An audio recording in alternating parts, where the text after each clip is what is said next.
ఒక CI boot కాదు అదేం పట్టుకుంటే ఇంకోడు లాంటి ఇరిగిపోతే ఇంకో లాంటి కొట్టే ఆ అధికారులపై ఎలాంటి చర్యలే. మళ్ళీ ఇక్కడ దళిత మహిళ ఉంది హోమ్ మినిస్టర్గా, కానీ ఆమెకి ఏమీ కనబడలా. చంద్రబాబు నాయుడు ఎవరైనా విమర్శిస్తే కేసు కట్టు, దళితులు ప్రధానంగా మాల్లో కేసిస్తే కేసు వద్దు, కట్టద్దు, వాళ్ళు ఏం పీకుండా పీక్కునే అని దుశ్చర్యలతో ఇవాళ ప్రభుత్వం నడుస్తూ ఉంది. మనకు తెలుసు చంద్రబాబు ప్రభుత్వం వచ్చిన వెంటనే మన మాన్యులు బాబాసాహెబ్ అంబేద్కర్ యొక్క దాదాపు 125 అడుగుల విగ్రహాన్ని కొట్టేయడానికి ఒక ప్రయత్నం జరిగింది. దాన్ని అప్పటికప్పుడు అడ్డుకున్నారు, రాష్ట్ర వ్యాప్తంగా నిరసన తెలిపారు. మరి ఇవాళ దాన్ని ఒక బొమ్మలాగా పెట్టారు తప్ప దాన్ని చుట్టుపక్కల అభివృద్ధి చేయడానికి ఈ కూటమి ప్రభుత్వం పట్టించుకోలేదు. ఇక కూటమి ప్రభుత్వంలో ఉప ముఖ్యమంత్రి ఏం చేస్తున్నాడు, ఆయన ఎంతసేపుగా సనాతన ధర్మం పేరుతో మొట్టమొదటి కమ్యూనిస్టు వేషన్నాడు, మళ్ళా మాయావతి కాలు పట్టుకున్నాడు, మళ్ళా తర్వాత నేను సోషలిస్ట్ అని చెప్పాడు.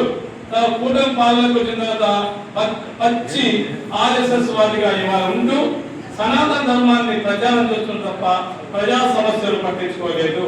ఆయన సొంత కాన్స్టిట్యూన్సీ పిఠాపురంలో ఒక మానవాడు కన్షన్తో చనిపోతే ధర్నా చేస్తే వాళ్ళ మీద కేసులు పెట్టారు తప్ప దాన్ని కారణం తెలుసుకోకుండా ఆయనకు ఎలాంటి నష్టపరిహారం ఇవ్వని పరిస్థితి వాళ్ళు ఉంది. ఇది ఇక్కడే కాదు, అనేక చోట్ల బాలిక చిన్నారి బాలిక రేపు చేస్తాం ఈ ప్రభుత్వం. వాళ్ళు రూలింగ్ పార్టీ వాళ్ళు చాలా దారుణంగా చేస్తూ ఉన్నారు. మనకు తెలుసు, మేము ఒక రికార్డ్ లిస్ట్ అవుట్ చేశాను. అక్కడ కర్నూలు జిల్లాలో మంగమ్మ పైన దాడి చేసి ట్రాక్టర్తో తొక్కిస్తే కేసు పట్టించుకోవాలి. తర్వాత చాలా అవమానకరంగా ఇబ్బంది పెట్టారు. అట్లాగే అదే ఊర్లో ఇంటితో అదే జిల్లాలో కులాంతర వివాహం చేసుకున్నందుకు ఆయన అమ్మను దారుణంగా కొట్టారు. ఇవి నిత్యము జరుగుతోంది, 10 రోజులు జరుగుతున్నాయి.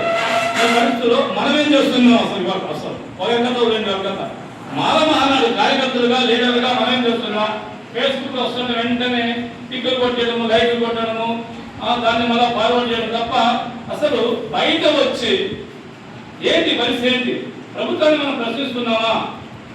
ప్రశ్నించడంగా.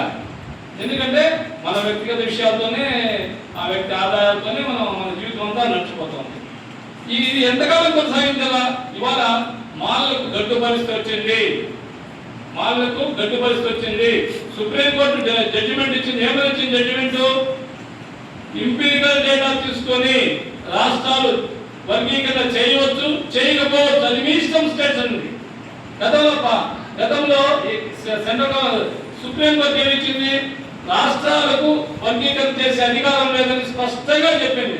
అయినప్పటికీ కూడా మందాకృష్ణ బీజేపీ తొత్తైపోయి మోడీతో మెగాటైపోయి చాలా దారుణమైన పరిస్థితి దేశానికి తీసుకొచ్చారు. అందరూ తాగలైన మాలు మనవాళ్ళు అంటున్నారు, మాలు స్వార్థపరులు అంటున్నారు, మాలు అనేక మంది మొత్తం మా ఆస్తులు దొబ్బేశారని చెప్పేసి పబ్లిక్గా ప్రచారం చేస్తున్నాడు. నిన్న మొన్న ఇంకా దారుణం ఎక్కొచ్చిందంటే, నిన్న మొన్న పరిస్థితి ఇంకా ఎట్లా ఉందంటే, నిన్న మొన్న ఇంకా దారుణమైన పరిస్థితి వచ్చింది. ఏమంటే అంబేద్కర్ కాదు ప్రధానము, ఎవరు ప్రధానము? జగజ్జీవన్ రావు ప్రధానం మనకు. ఆయన బ్రిటిష్ దగ్గరికి వెళ్ళి పైరవి చేశాడయ్యా, నేను మోడీ తప్పు, ఆయనకు నాకు ఏం తేడా అంటే ఈయన స్థాయి ఏంటి, ఆయన స్థాయి ఏంటి? అంబేద్కర్ ను కించపరచడానికి ఒక కుట్ర జరుగుతోంది. ఆ కుట్రలో ఆర్ఎస్ఎస్ ఏజెంట్ అయినటువంటి మందకృష్ణ ఆ కుట్రకు పాల్పోసి పెంచుతున్నాడు. మరి ఈ మధ్యకాలంలో ఒక ఇంటర్వ్యూ చూశాను ఆయన పైన. ఏం చెప్తున్నారంటే అమ్మతనం అంట, తెలంగాణలో అతనికి అమ్మతనం అంట, ఆంధ్రాకి వస్తే కమ్మతనం అంట. ఆయన రోజుగా పార్టీ మారుస్తున్నాడు ఆయన.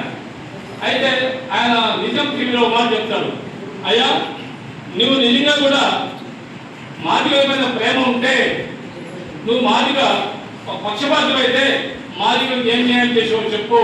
ఎంతసేపు ఉన్న బీజేపీ ఆడించే ఆటకు నువ్వు తైకకాలతో తప్ప ఈ జనం కోసం జాతి కోసం ఏమీ చేయడం లేదు.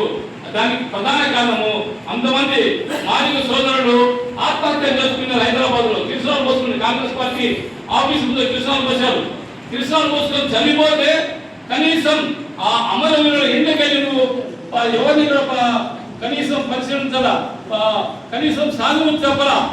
నీ కుక్క చచ్చిపోతే ఇంత పెద్ద సమాధి కట్టి పడి చేస్తున్న పరిస్థితి నీకుందే.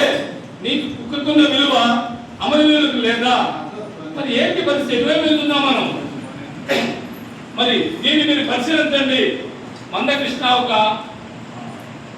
ఆయన ఒక వ్యాధిగ్రస్తుడు. మరి ఆయన మొత్తం జాతిని మొత్తం తాకట్టు పెట్టుకున్నాడు. మాదిగ కాసిం చెప్తున్న మాట నేను చెప్పేది కాదు. కాసిం మనం ఏం చెప్తున్నాం ఇవాళ? వెంటనే కౌంటర్ ఇచ్చేసి గమనిస్తున్నాం. అది కాకుండా ప్రజా ఉద్యమాలు చేయాల్సిన ఆవశ్యకత ఈరోజు మనం అనుకుంటున్నాం. ఎందుకంటే రిజర్వేషన్ స్థితికి వెళ్తే 70 ఉద్యోగాలు వస్తే డెంటిస్ట్ ఎవరికి రాలా, కానిస్టేబుల్ పోస్టులు ఎవరికి రాలా, నామినల్ రూల్ ఆఫ్ రిజర్వేషన్ మనకు రావడం కదా, చాలా నష్టపోతున్నాం. దీన్ని మనం ఖచ్చితంగా వ్యతిరేకించాలా. అందుకనే హైకోర్టులో మనం డిప్యూటీషన్ వేశారు. ఇంకా కోర్టులు ఎట్లున్నాయంటే కోర్టు పరిస్థితి చాలా దారుణంగా ఉన్నాయి.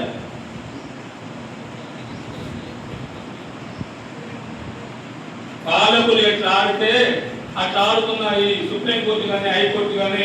ఈ మధ్య ఉత్తరప్రదేశ్ లో 8వ తరగతి సాంఘిక శాస్త్ర పాఠ్యపుస్తకంలో కోర్టులు అవినీతమైన ఒక పాఠ్యాంశమే వచ్చేసింది. అంటే ఎంత దారుణం చూడండి. బాబ్రీ మసీదు పైన జడ్జిమెంట్ ఇచ్చాడండి. సుప్రీంకోర్టు జడ్జికి వెంటనే రాజ్యసభ సభ్యుడిగా ఇచ్చారు. తర్వాత కొద్దిమందిని చైర్మన్ చేశారు. అంటే మోడీ ఏదైతే చెప్తాడో దాన్ని హుజూర్ అంటేనే ఆయనకి పోస్ట్ ఇస్తున్నారు. అంటే నీతి నియమాలు రాజ్యాంగపరంగా ఇక్కడ తీసుకోవడం లేదు. ఇక్కడ ప్రధానంగా 3 వ్యవస్థలు ఉంటాయి. ఏ వ్యవస్థలు? జ్యుడిషియరీ న్యాయస్థానం, ఎలక్షన్ కమిషన్, 3వది వచ్చేసి